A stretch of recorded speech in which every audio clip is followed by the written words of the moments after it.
Welcome to Homesroom. Just like homeroom, we start off our day getting together with our homies, swapping stories, even a little kiss and tell action. This podcast contains language not suitable for younger listeners, topics about sex and mental health. Discretion is advised. Our views are our own. Let class begin.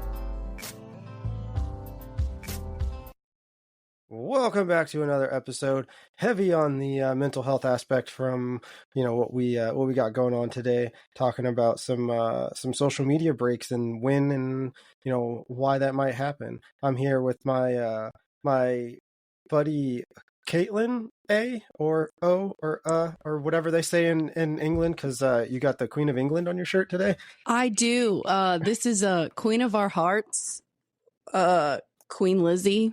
R.I.P. It is a like a hood style airbrush graffiti-ish styled like t-shirt exactly why I got it. And it's also very comfortable, but I just felt like it might pop with my lipstick. And well, this is a fun topic that we're going to be talking about tonight, and I just wanted to be comfortable. So yeah, I mean, that's the best part about this podcast. And like not only this podcast, but when we record, it's like late at night, or should say like evening, and it's about being comfortable and all the realness of the reels. So it's just what we got.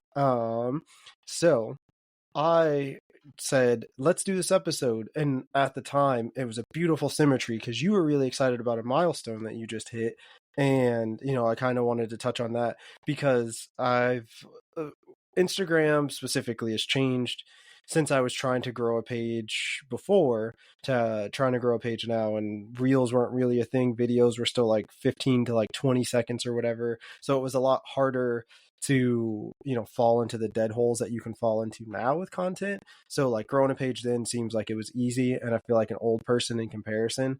But we wanted to congratulate you on, reaching a milestone. Can you tell us what that milestone was for you? yeah, my milestone, I actually checked a couple weeks ago. I had texted you that, followers is not typically something that I try to pay attention to, because that's not really why I'm in it. Like we've said on multiple prior episodes that we're just in this for the love of the game and just having harder conversations specific to my own podcast. I'm really driven to have difficult conversations about grief and grievers. So I texted you because I was like, well, I think the only homie that I have that would appreciate this would be Matt. So I texted you a couple weeks ago and I was like, listen, I don't really pay attention, but I just crossed over 900 followers on Instagram. But Matt, as we're sitting here to record this, I just checked today and I just crossed over 1,000. There you go. Look at on perfect Instagram. Timing. Congratulations. Thank you. And again, as soon as I say that, I know I'm going to have people unfollow me, which is okay. That's fine. I say all the time, if, be mindful about the type of content that you're consuming online. If it's not something that you are, that's making you feel better or making you feel healthy, then don't follow it, whatever. But I told you, Matt, about it being a milestone that I crossed because sticking true to the message that you feel passionate about sharing about on social media, embracing vulnerability and putting some method behind the madness of the type of content that you're sharing, I put a lot of hard work into it. So it's as much as I really try hard to not be, not pay attention or feel discouraged by how slow I'm growing. Crossing over into 1,000 followers is still a validating thing, just because it's like those are people that are resonating with the type of content and the message that I'm putting out into the world. So yeah, but this topic is super on par for where I'm feeling out right now with social media. Well, good. So like I said, we're talking about social media breaks and when and why or how to take them. And like I said, to me, a lot of the times with social media, like I shared a thing in my story about cell phone bans in school, and I am of the thinking that when I was a kid, if something happened, I knew my parents were coming to the school. I knew this, that, and the other thing. But also the systems in place back then were different in getting a kid to the office. They came over the PA. They just said, hey, we're sending this kid. We need to get it. Now some schools have phones in each room. Now some kids some parents, not parents, some schools use notes and they have to have somebody take the note down. So there's a lot of room for error in that in emergency situations. And I've been, kind of fall victim to that, where I needed to get my kid because they weren't feeling well and nobody knew where they were. And I was like, that's a problem. And if they had a phone, it'd be fine, because I could have just been like, hey, I'm here to pick you up, meet me at the office. And turned out that her class was supposed to be in class, but it was a nice day, so they had class outside. So that teacher didn't have to clear with anybody, that they were just going to go out the door attached to their room and be outside. So when they came in to find her, they couldn't find her. When they called the classroom, of course, nobody answered because nobody was inside. And that was a super simple thing, but it was just like, hey, and flash forward to now where, we have school shootings, or we have, lockdown drills, or we have something, silly, even a fight in the bathroom, something crazy that like is super typical for a high school could happen. And maybe you don't get a hold of your kid. And the reason being is because of social media. And I think that's such an interesting place for social media to be, is you can't have a device to communicate in an emergency because of social media. And that just seems super relevant to have this conversation right now. Yeah, absolutely. It's of course something that I've been thinking about as my kids are getting older. Obviously they're in preschool now, so they're way too young, but I have had several conversations with other mothers that are my age about school shootings are so prominent. They're widely covered in the media. And unfortunately, I have a niece and a nephew. They were at a neighboring high school in Texas after a school shooting, I think about 1.5 years down in Texas.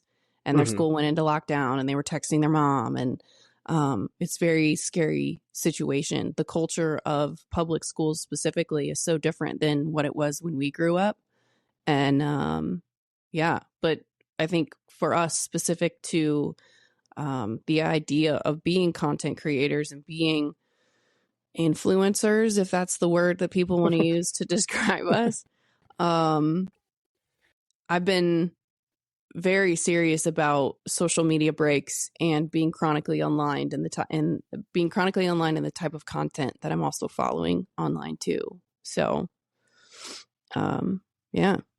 So with that, like to look up some facts to kick off the episodes. We like analytics here.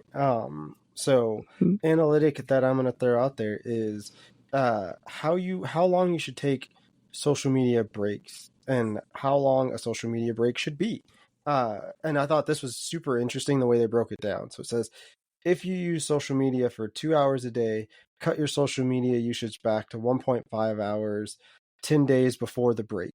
So you want to taper yourself off to be as successful as possible. Then 7 days before you start your break, cut down to 1 hour a day. 4 days prior to taking your break, cut it back to 30 minutes daily. So you're almost weaning yourself off like you would a drug or anything else you're addicted to with this like kind of message they sent out.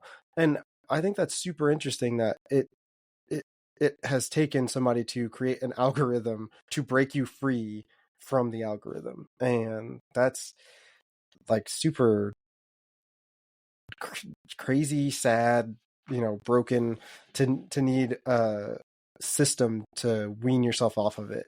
And I think that for a lot of people that do social media breaks and actually take them serious, I would argue that like coming back to social media, you aren't as attached to it. I mean, it kind of, I guess, obviously like depends on, what social media platform, what kind of content you were taking in. We talked to, somebody that was a recovering like sex addict and created a program for porn addiction. So like there's different degrees of what this is, and obviously there's, you know, Snapchat that's a little more spicy, so breaking yourself from that might be different than, you know, just your regular TikTok, you know, fall down a rabbit hole of, you know, random food videos for 3 hours, that kind of thing. Yeah, there's, interestingly enough, as a social scientist by trade, I've been super interested by a field of research that just analyzes attention span and social media consumption, the content consumption. And I think I was in college when Vine was a huge thing, which was this platform that just pushed out 6-second long videos. And you would think on face value that 6 seconds would not be long enough to be able to create content, but it was a huge movement. Like, you had 6 seconds to grab people's attention, and, you know, some content creators on Vine actually leveraged building an audience off of 6-second videos into a lifetime long career of just being influencers and content creators. Turn around now to Musical.ly / TikTok. Their algorithm has changed a lot, where back when TikTok got huge during the pandemic and during quarantine, when everybody was locked down, we were all making the coffee, the whipping up the whipped coffee and doing the dances and stuff like that. There's been a whole field of research that has emerged about content consumption, mindless content consumption, and what it has done to the average American, specifically their attention span. And one thing that I've was really drawn to talk about with this on this episode with you, Matt, is the difference between content consumption for enjoyment versus overconsumption because you feel like you have a societal pressure to consume content about a specific topic. When I say specific topic, what comes to mind is the conflict in Israel with the Israeli army and the murder of Palestinian civilians, and the horrific type of content that has been made readily available to everyone in the form of Palestinian journalists that are putting the horrors of war out for public consumption.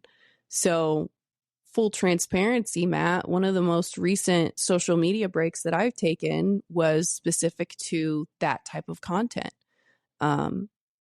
Talking about research, there has been research that says, depending on the type of content that you consume, whether it's content about children being dug out from rubble of bombed buildings and trying to become educated about decades of geopolitical conflict between two different religions over in the Middle East, people that consume that type of content constantly start to demonstrate or start to exhibit symptoms of PTSD.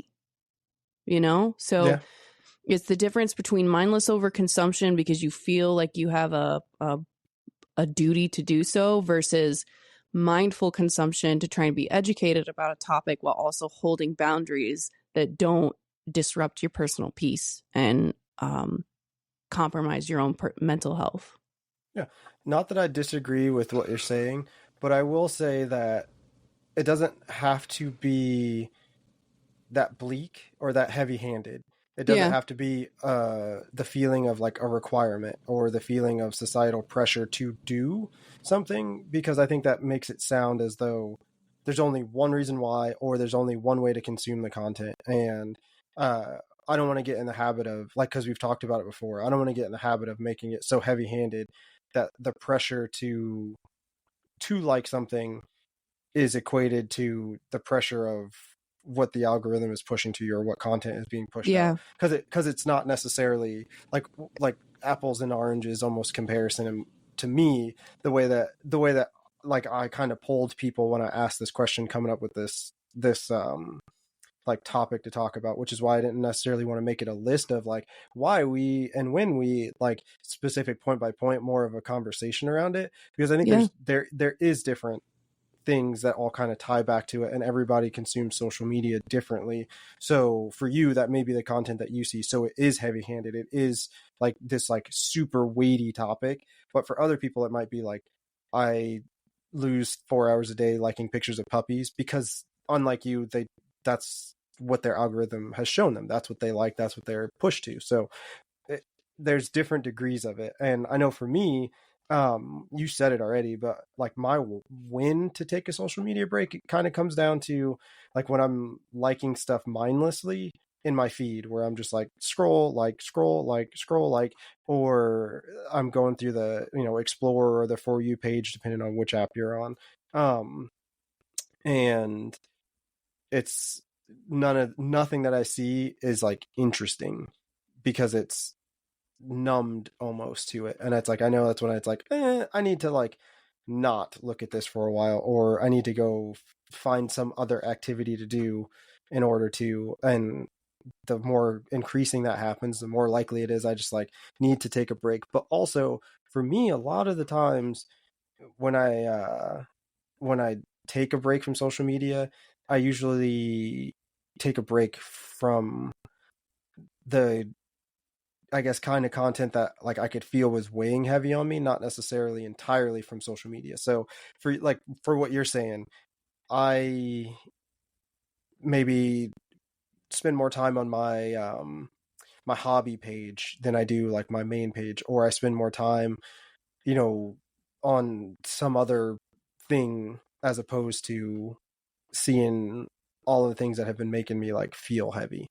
You know, when for you, when do you take a social media break? Like when is it, when is that like oven timer going ding, I gotta do this? For me personally, I take social media breaks. I think I'm due for one now that we're sitting here having this conversation. But I have in the past taken social media breaks when I can tell that it is difficult for me to unplug from social media. Usually that's when like my anxiety is really bad, or I just want to lay parallel with the floor and doom scroll kind of thing. Mm-hmm. One thing that my husband and I specifically have been very mindful about in the new year is trying to put down our phones in the evening and be more present with our kids, because it's so easy to be exhausted at the end of the day. They're exhausted. We're just sitting back watching the clock waiting for bedtime, and I'll just pull up TikTok or I'll pull up Instagram and just engage in content that way. But it's usually telling for me when it doesn't matter what platform I'm on. There's only 2 or 3 that I'm actually pretty active on.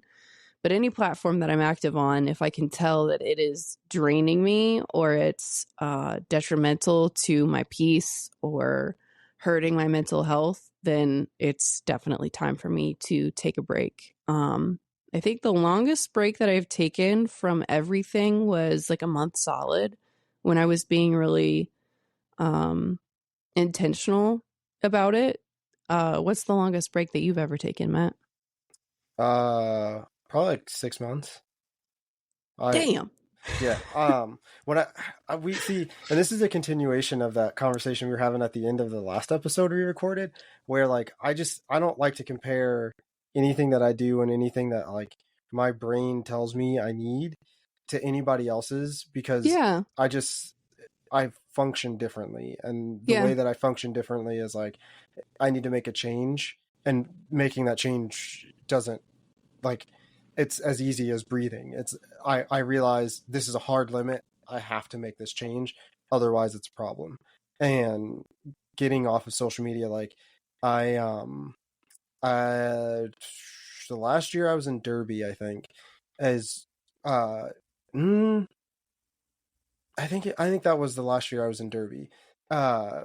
Somebody made a comment about how like I shouldn't say this thing or do this thing or whatever it was, and it just like stuck with me weird. And then I started to look at like my opinions out in the world and how people were taking it, and feeling like I didn't have a place to like have any opinion or say anything because what I did wasn't that big of a deal. It was as easy as being like, hey, when you're going to go throw something in the trash can, make sure that like the lid is up so that you all the way up so that you don't make a mess by accident. You know what I mean? It was something super by the by, no extra to it.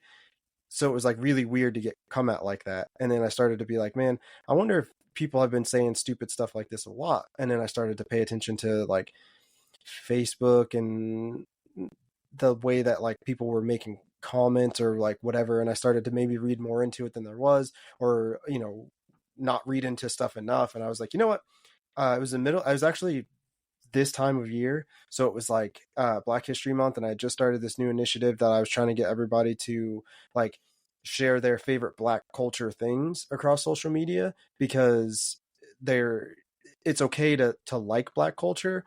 It's when you start like doing things to like appropriate the culture without celebrating it at the same time, that's when it's a problem. So I was like, hey, I'm going to do this thing. And I just dead stopped. I was like, I know that I just started doing this and I hope everybody else continues, but this is kind of it. I need to be gone. And I did not get back onto social media when I took that break until I think it was maybe August, like except for whatever I needed to do for my book at the time, I think is what I was trying to do.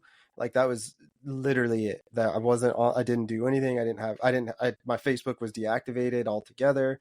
I only use the M Homes Writer page, which all of this kind of content goes to.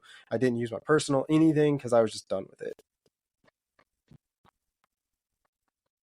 Yeah. I totally feel that too. And I'm proud of you for like trying to start that initiative and like put that type of content out, and then still recognizing I need to be out of here. Yeah. Because I also fall into this trap of like, I have to be putting content out or else I won't continue to grow, or like I won't continue to be effective, or I won't continue to be, putting this type of content out. The algorithms are really tricky, stupid things that show the two of us specifically very different things from each other. Even my husband, the stuff that he gets on his algorithms, like the algorithms try to be smarter than us, and they want us to keep eyeballs on screens so that they can make money off of ads. And they want to show us things that they think we want to see, not even the things that we want to see. So for you to be trying to start a really important conversation specific to Black History Month, while also still honoring that, I should just not be here, is, I think, really admirable. So yeah. Props, homie. Yeah, like I said, social media breaks happen for different reasons and for different things. One of my least favorite like social media breaks to see is when people are like, I'm going to take a social media break, so deuces or something, and then they're right back on like 2 days later, if not like that next day. That's always where it's sad, because it's like, did you need that break? And I don't want to engage with you because I don't know if I was part of the problem, because I have no idea why you were taking that break. So I'm just gonna take a step back. And I think, for me, it is about like not sinking into a hole when I take a break. It's more about like, hey, I feel this kind of way and it's a problem. And I know Facebook does it to me more than anything else, because and I've talked about it on here, is you see a picture of my family and everybody engages with it. It's like friggin' hotcakes and people let me know how amazing it is.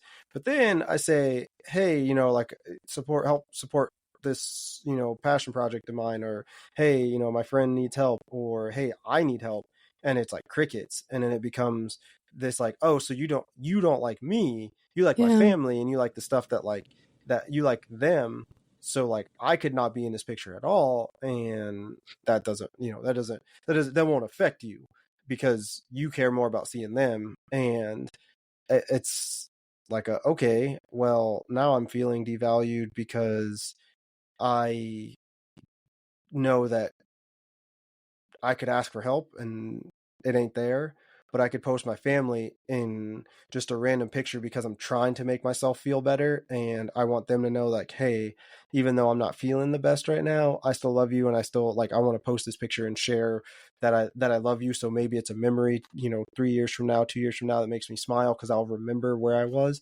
And then it's like, oh, so here's a reminder of why you're doing this exact thing. It's like, yep, nope, deuces, I'm done. I can't do it. And I don't want to fall into that hole any further than I feel. So I'm going to take a break. Yeah. And it's super easy I totally see what you're saying with that, because I feel that all the time too. Like, I have a profile that I am really only exclusively active with people that I know in real life. And same thing, when I post pictures of my kids or pictures, like family pictures or whatever, everybody's talking about how cute my kids are. And my kids are cute as shit. I totally agree. But then when I'm trying to plug like my book or my podcast or our podcast, I'll get very minimal engagement. And it kind of, for me, I know that type of content is not going to be everybody's cup of tea, and that's okay. But it's really easy to almost be like, I see you. Like, I know y'all are seeing this content. I know the algorithm pushes this in front of your eyes. The fact that you're not engaging with it is a lot more telling about our relationship and how you do or don't want to support me putting myself out there in this stage of vulnerability. So for me too, I've made the conscious choice that on that specific profile where I am more active about my personal life, I don't talk too much about either this podcast or my podcast. I don't share about my book anymore, just because I saw that was growing some feelings of resentment towards me, where it's almost like, I know y'all see this and you're just sitting there quietly in the wings waiting for me to either succeed or fail. Yeah, exactly. And it, for me, turns me into like an uglier person of like, I don't want to be that person. Because at the end of the day, it's not about how many likes you get or about how many followers you have or any type like that. Like, the meaningful content or the meaningful engagement comes, for me personally, in the random message requests that I get from other grievers on Instagram who are like, thank you so much for doing this. Like, I feel so validated. I don't feel alone, kind of thing. Yeah. So I agree. I think that, how the person on the other side of the screen couldn't care less about, my like or my interaction with friends. Sometimes maybe, like that's like it might matter a little bit more, but genuinely, like, I don't think it affects that other person too much, especially, when you're scrolling through Instagram and it's somebody that's got, a ton of followers, and your like isn't going to make a lick of difference, unfortunately. Like, and it's not saying that you don't matter. It's just saying that there's so much noise in that thing isn't as important. So getting tied up, like you said, getting tied up in the likes, getting tied up into the, comments or whatever isn't as important as it is to, your actual friend that, who maybe posted something and it's like, hey, it seems like you might be going through some stuff. Like, I just wanted to reach out and say, I love you or whatever. And those are the messages that, like, I think need to be sent more. And maybe social media breaks wouldn't need to happen so frequently, because you're actually engaging in meaningful conversation with somebody that matters to you. And now you just made that person feel good, as opposed to, I don't want to call out like Kim Kardashian, but as opposed to like Kim Kardashian getting an extra like from you when there's like whatever, 1 million likes on some stupid thing that doesn't matter in the grand scheme.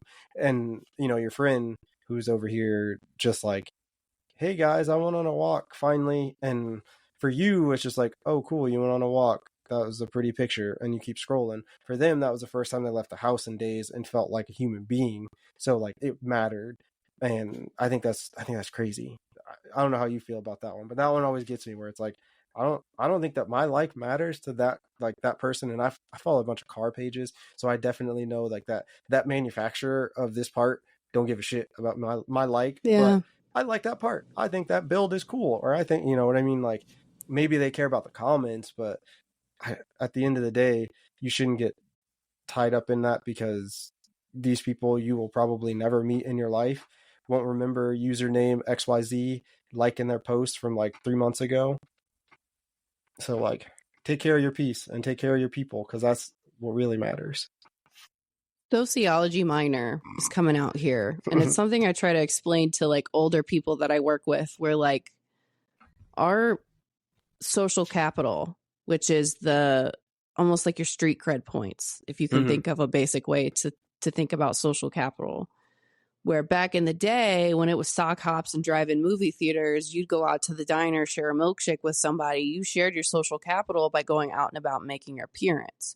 For us who grew up chronically on the internet, growing our social capital, communicating our social network with our peers was posting intimate details about our lives online, where we were at, who we were with. And that's how you kind of communicated with your peers, important social relationships. So I personally have kind of taken a step back to reassess things on that level of like, the front that I put out on social media is exclusively how I want other people to perceive me, not even who I am as a person. So a big indicator of when I need to take a break is when those two things aren't lining up. When I'm getting into surface-based tagging brands, or being obsessed with very materialistic things, or trying to get brand deals, or trying to get PR or things like that. That for me on a personal level is a really big indicator of me needing to take a social media break, versus if I'm out there trying to communicate meaningful conversation, meaningful relationships, or help other grievers out, or other listeners of Homesroom podcast by embracing vulnerability in whatever way it is with the type of content that we push out.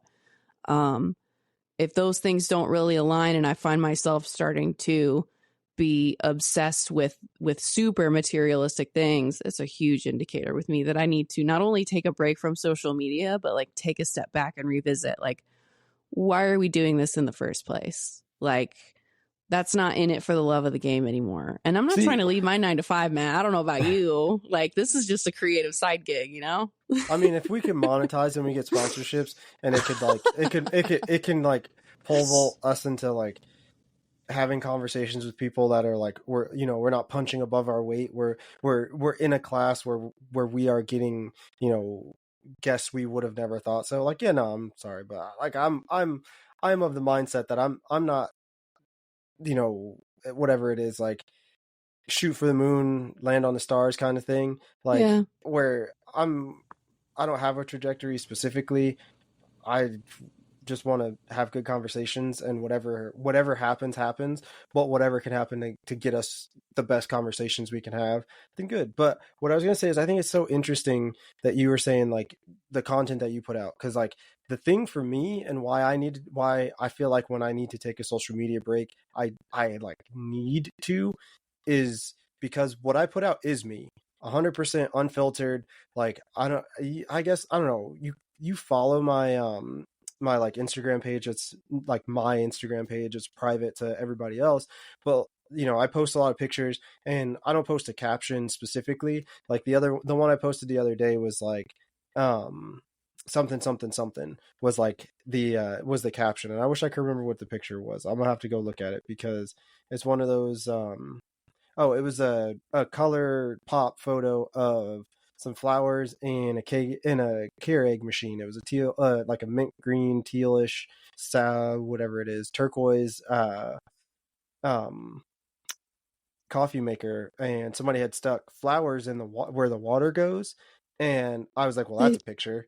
I remember that one. Yeah. So it's like the picture is tagged something, because everybody posts this super, soul searchy, cryptic-y, mindless dribble kind of caption to their picture. And to me, I don't know that that caption is going to do anything. To me, the picture is the art. The picture says exactly what it is. And I showed the picture to the person whose coffee maker it was. And I was like, I thought that that was just such a like interesting situation, and wanted to take a picture of it. And I had a vision of what it was going to be. But like, let me tell you, it got like 2 likes. So, it just becomes that thing of, it didn't matter what the caption was. It didn't matter what the picture was. When I post something that like spoke to me in this thing where it was just like this, moment of, I was standing there at work, I turned around, saw this coffee maker, and I was like, that's funny. And I was like, I could make a good picture out of it. It just became like, okay, I'm gonna post that picture.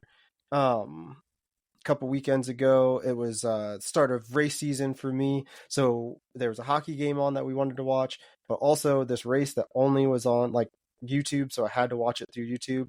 And I was like, I can't. I've been trying to watch it on my phone while watching the hockey game. We were trying to watch the race on the TV while trying to listen to the hockey, and it was too confusing. So I broke out like our projector, and I plugged my computer into the projector like we would do to watch a movie or to do anything.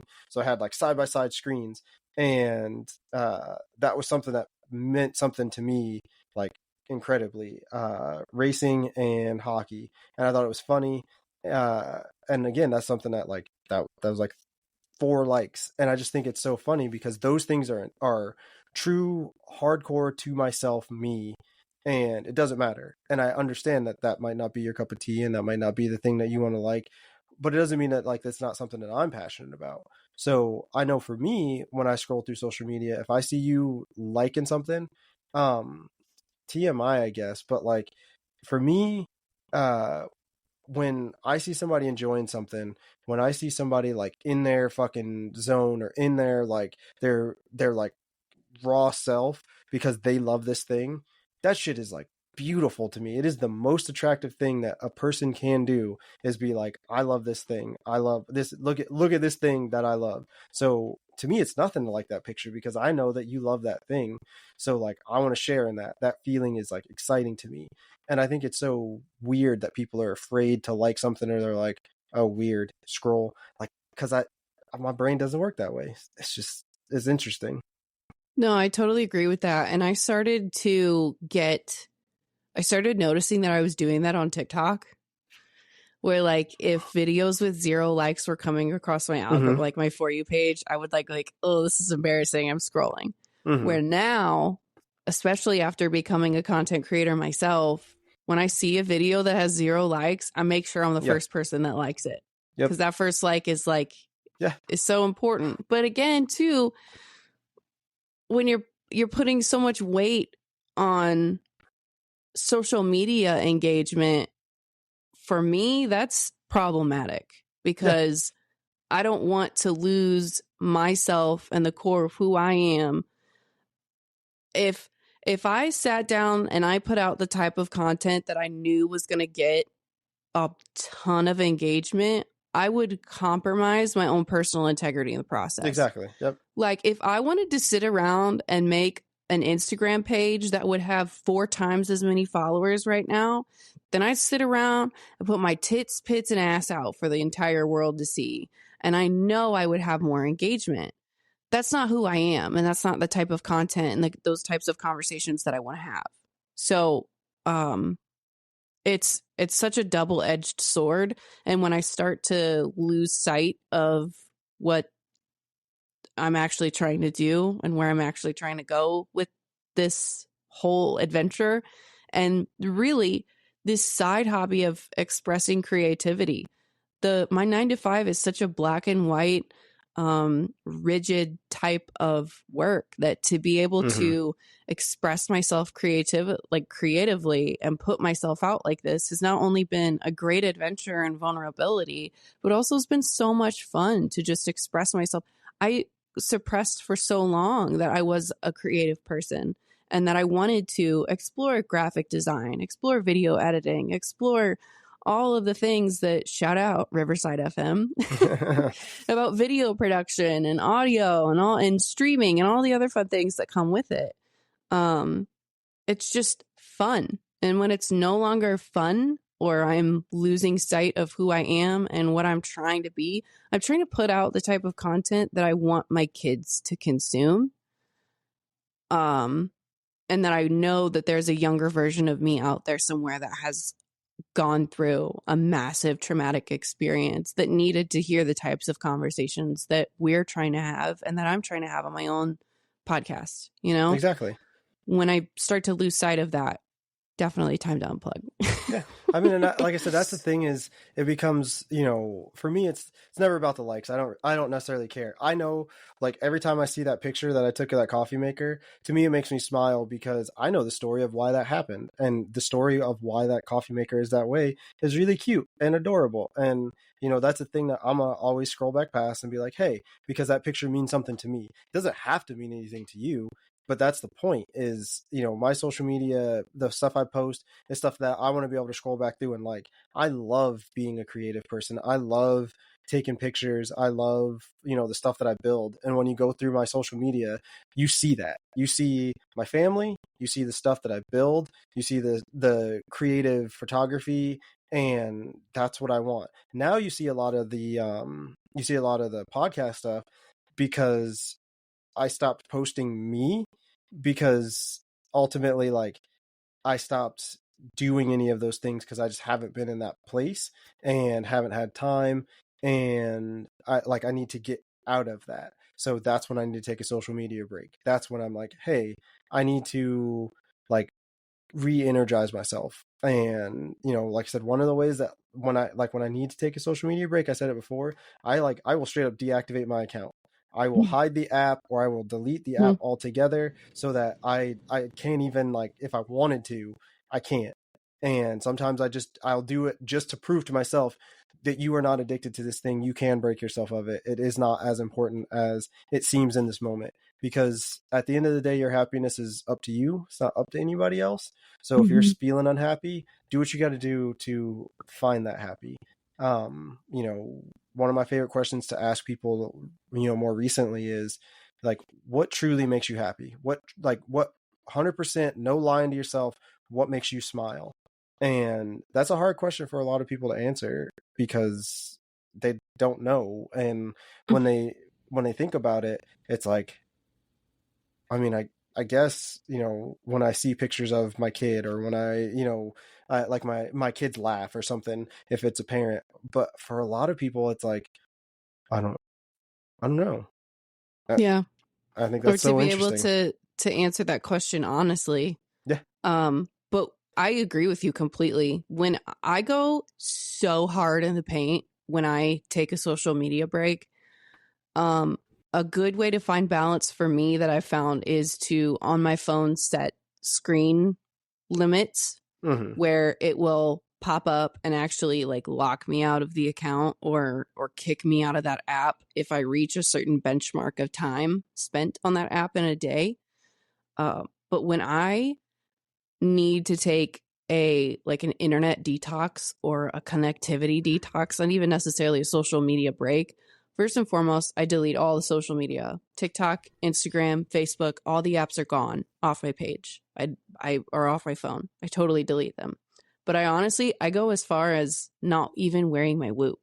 Like, I want to be so disconnected from my phone that I don't even care about what data I'm gathering about my own body or my sleep patterns or my blood oxygen level or anything. I've also, on more extreme weekend breaks where I just really want a complete detox or I want to be totally present for my family, I will actually either put my phone in a drawer and just keep it in there the entire day for like a full Saturday and just have a grounding day where I'm fully present, or on one or two very extreme examples, I will tell my husband, this is my phone, hide it from me for the full day. So that I know I cannot go and find it and seek it out. It's been a while since I've actually done that type of extreme kind of thing. But for me, I'm not really a middle ground type of person. It's like either I'm in it and I'm abiding by like the limits and boundaries that I set for myself, or the type of content that I put out, depending on the social media platform, or I'm just totally MIA.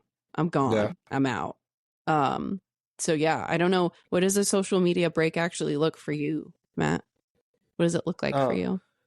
I mean, like I said, for the most part, it depends on what I'm taking a break from, I guess. I'm not one of those people that takes in content that like makes me sad or makes me mad or hurts my feelings, or, you know, like, it doesn't, like I said, my pages are like cars and like art and photography. Like it's not stuff that like hurts me personally.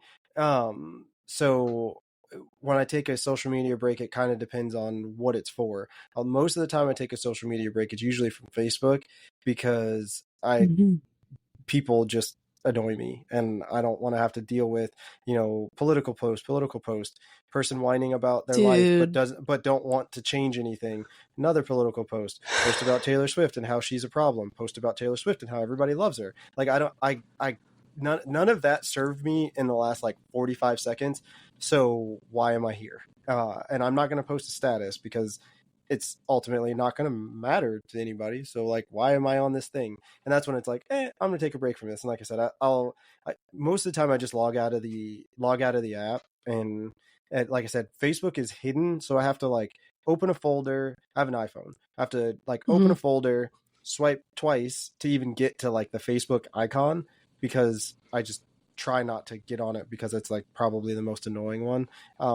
It's where, like I talked about it on another episode, where like car forums and like things are dead. So what it is now is a bunch of Facebook groups, which are the same thing, where you just get like, you ask a question like, hey, I'm having this problem. What are the common fixes or what are the common causes? And you just get roasted for 37 comments until somebody actually gives you useful information. And it's like, I don't want to see that. That doesn't make me happy. So I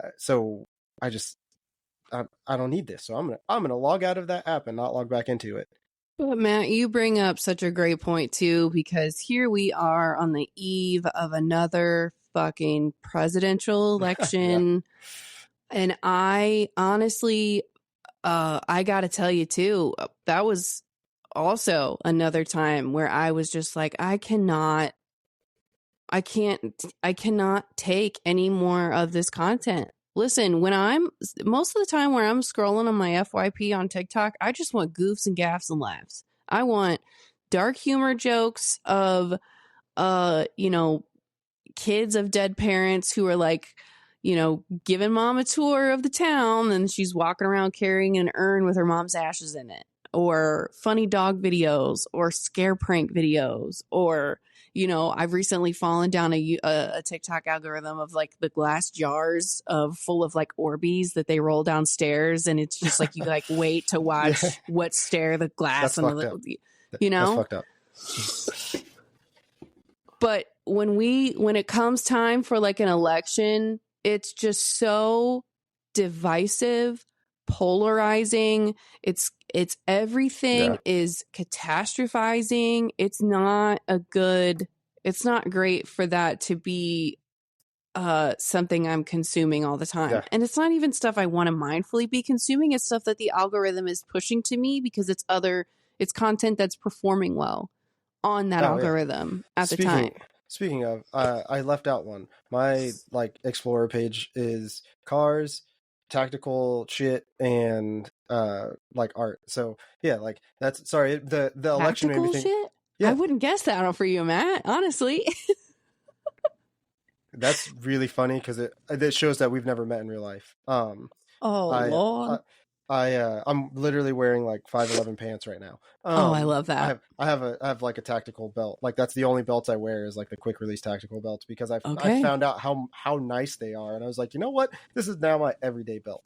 Great to have a tourniquet on hand if you need it, Matt. Exactly. I have a trauma kit in every vehicle that's a built trauma kit. I have a go bag. That's my dad was a prepper. So I grew up in that. I learned how to fight. Really? I learned how to fight, throw knives, shoot before most people were like going out and like running, because that's what we did. We've been recording episodes regularly for over a year, and I'm just now finding out that you're super into tactical shit. Okay. I feel that. That's awesome. Yeah. I mean, holy shit. Yeah, it happens. Okay. I don't broadcast. Like, I'm one of those people where like that kind of stuff. I don't broadcast it because the whole tactical advantage is that you don't know that it's so it just becomes a thing. But anyway, I just, like I said, it becomes like those are the things that I take in. So when it comes to this time of year, a lot of those tactical things start to become a little bit more like aimed, pun intended, like content to their followers. And that's when it becomes like, man, I don't want to unfollow you, but like your post just now kind of made it seem like you are saying a thing about a race of people or about an orientation. And I don't agree with that, and that sucks. So like that's when it becomes like, hey, I might not need to take a social media break, I just need to unfollow you. But what I also need is, we're coming to the end of the episode, do you have a That's What She Said for us? I have a That's What She Said. I have a That's What She Said so fucking hard, dude. Listen, every single point of conversation that we're having in this episode boils down to people are posting online in general, maybe not 100% of everybody, but typically when you're posting online, you're posting your highlight reel. And comparison is the thief of joy. I know earlier in the episode, I talked about how if you grew up on the internet, you have a different understanding about the type of content that's supposed to be put out there. I know it's a huge joke on TikTok right now. Sorry. It's a huge joke on TikTok about 10-year-old influencers and them taking over Sephora and all that, whatever. Be mindful of who you're following on social media. I've unfollowed people that I see regularly in real life because of the type of negative Nancy's that they constantly are. Or I know that they're not being genuine online. Or I'm consuming this content and it's not making me feel better. I don't feel good looking at it.